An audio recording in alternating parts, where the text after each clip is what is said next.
दे दे रे भैया। ढील दे दे रे भैया, उस पतंग को ढील दे, जैसे ही मस्ती में आए। अरे जैसे ही मस्ती में आए उस पतंग को खींच दे। ढील दे दे रे भैया।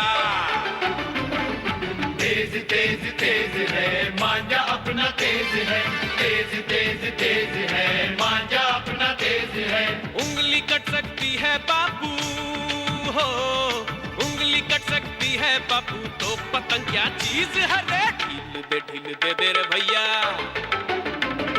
ढील दे दे रे भैया, उस पतंग को ढील दे, जैसे ही मस्ती में आए। जैसे ही मस्ती में आए उस पतंग को खींच दे। ढील दे दे रे भैया।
દર વર્ષે 14 જાન્યુઆરીના રોજ મકર સંક્રાંતિનો તહેવાર ઉજવવામાં આવે છે. આ આબાલ વૃદ્ધનો સૌથી પ્રિય તહેવાર છે. આ દિવસે સૂર્ય મકર રાશિમાં પ્રવેશે છે, તેથી તેને મકર સંક્રાંતિ કહેવાય છે. આ દિવસે સૂર્ય ઉત્તર તરફ પ્રયાણ કરતો હોવાથી તેને ઉત્તરાયણ પણ કહેવાય છે. દિવાળી પછી તરત જ ઉત્તરાયણની તૈયારી શરૂ થઈ જાય છે.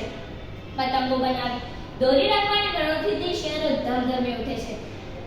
મકર સંક્રાંતિના આગલી રાતે બજારમાં ઘણી ભીડ જોવા મળે છે. સૌ યુદ્ધની તૈયારી કરતા હોવાથી પતંગોને કરની બાંધવા લાગી જાય છે. મકર સંક્રાંતિના દિવસે લોકો વહેલી સવારથી જ આકાશમાં પતંગ યુદ્ધ શરૂ થઈ જાય છે. આકાશ રંગબેરંગી પતંગોથી છવાઈ જાય છે. ઠેર ઠેરથી કાટા લપેટની બૂમો સંભળાય છે. સ્પીકરનો ઘોઘાટ વાતાવરણને ગજવી મૂકે છે. આ તહેવારનું ધાર્મિક મહત્વ પણ છે.